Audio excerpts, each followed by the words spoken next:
So, gaya ng aking sinabi, yan po ang Fatima University. Kilalang universidad sa larangan ng medisina.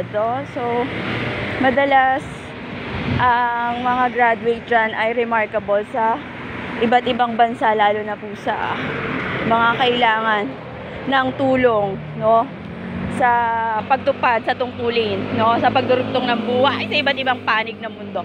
No? Gaya na sinabi ko, ito po yung mga different phases kapag ako ay nagbablog tungo sa People's Park, no? Yung mga busy tao, no? Sa lungsod ng Valenzuela po talaga disiplinado ang mga tao, pero minsan may mga dayo, no? Na yun na napansin ko na hindi nakikita ng pamahalang lokal ng Valenzuela. May mga dayo na kadalasan, for example sa lugar namin, yung sa lugar namin Elysian subdivision, tinuringan na subdivision, pero nagkakaroon na ng mga hasal squatter. Hindi sila marunong mag-disiplina ng kanilang mga anak, no? Ang noise, it's a pollution, no? May kanyang tapat. Napansin ko yung mga bata kasi na pinalaki lang sa loob ng bahay, yung may mga trabaho, yung mga magulang, may kakayahan na mag-aksaya ng kuryente, disiplinado. Yung mga magulang na pabaya, hinahayaan sa lipunan yung pagdidisiplina, yan ang talagang nakaka-eritado. So sa lipunan, hindi titinuyan kapag hindi disiplinado ang namumuno. Kasi lagi po natin tatandaan, ang mga Pilipino, mula noong 1986, EDSA Revolution, nawala na yung tinatawag na disiplina. No? So kagaya niyan, lagi kong sinasabi, ngayon wala tayong namataan na incident ng sakuna. Pero madalas, no, yung mga motor, kasi nga mga nakikipag-unahan. Diba? I guess merong number 1 party list now in Congress was from the sector ng mga nagmumotor no? So dapat meron din yung mga proper seminar, yung mga ganyan, no? Sila yung hari ng kalsada. Kaya Diyos ko, nung last time I was really shocked. Talagang wala, dead on the spot, no? Sila madalas kasi nga motor sa motor nagmamadali, no? Kaya nga yung mga jeep, last time naman hindi kasalanan ng jeep it was really traffic, pero dahil kailangan ng umarangkada, sumabay, nakipagitgitan yung motor. Ang may kasalanan pa dahil naagabyado yung nagmamaneho ng motor ay yung jeep, kawawa, pobreng matanda, pero hindi niya rin tinakasan. Doon naman ako hanga. Pero hindi ako naawa dun sa isang matanda na nagmumotor. Diyos ko po, nagmamadali ka. Yung taong naghahanap buhay, naabala mo pa. So those are the problem of a street right now na napansin natin noong mga unang panahon. Hindi ka nakakakita ng mga ganong klase desgrasya.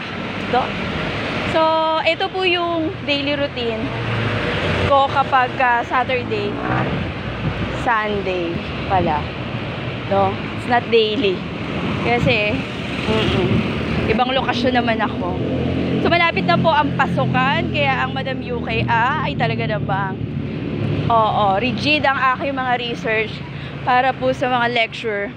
Hindi ka po mauubusan ng itatalak mo, kasi kapag naubusan ka ng itatalak mo, mind you, magre-reflect at magre-reflect yan sa benga ng mga estudyante. Anyway, hindi pa ako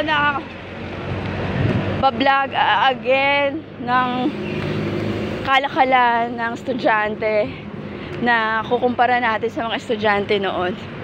Malayong malayo.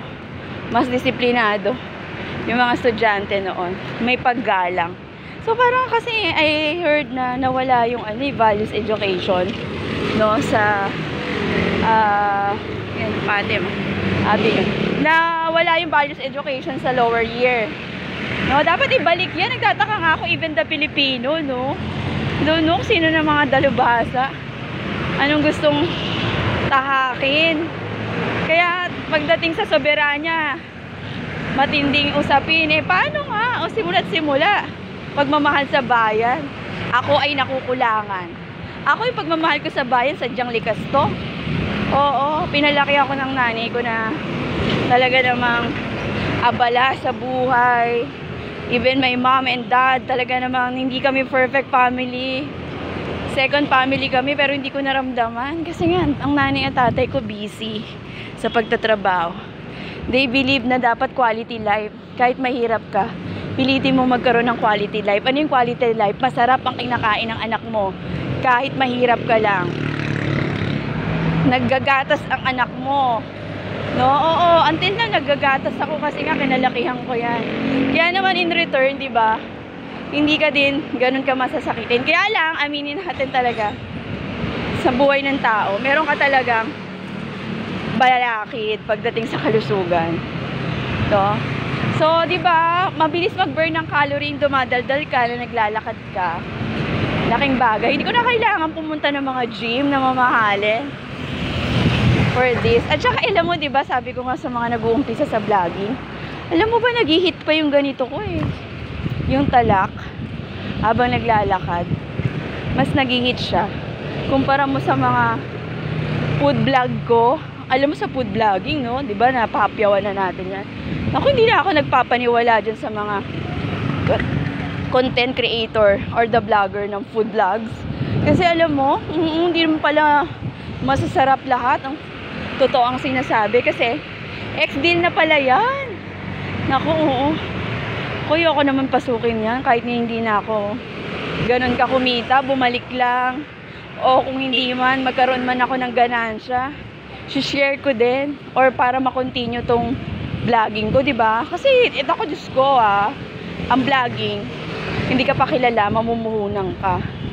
Abot langit din na lang ang dasal mo na meron mag-subscribe sa'yo. Okay, mga pumapasok na subscription sa akin,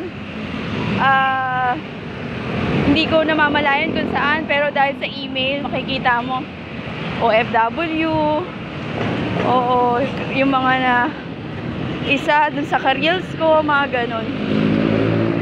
So, yun, ganito ang buhay vlogging. Huwag mong pilitin, gawin mo lang siyang libangan. Kasi pag pinilit mo, no, kagaya ng mga mentalidad sa reels, hindi ka na absent sa content. After ka na lang sa pagpaparami at pangdodorobo. Yoko niyan. Hindi ako tatagal sa ganyan. Hindi ako gagastos dyan sa reels para sa pagpapatala.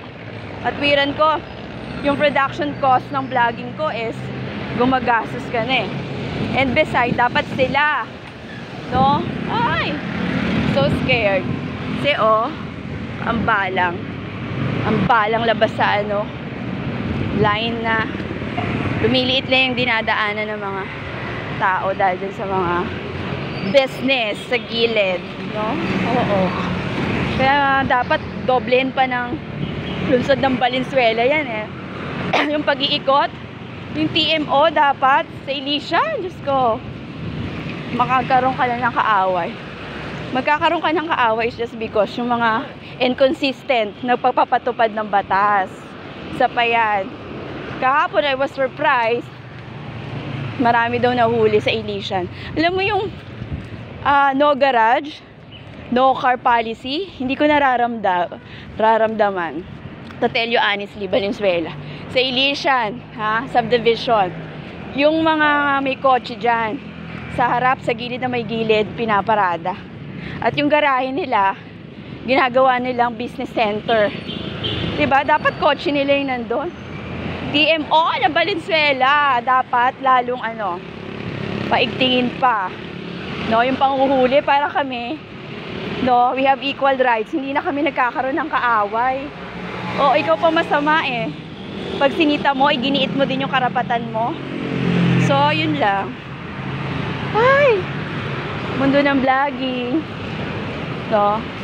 So, yun yung mga different faces sa kalye. Mulit-mulit, ito pa ang inyong Madam UK. Bye-bye!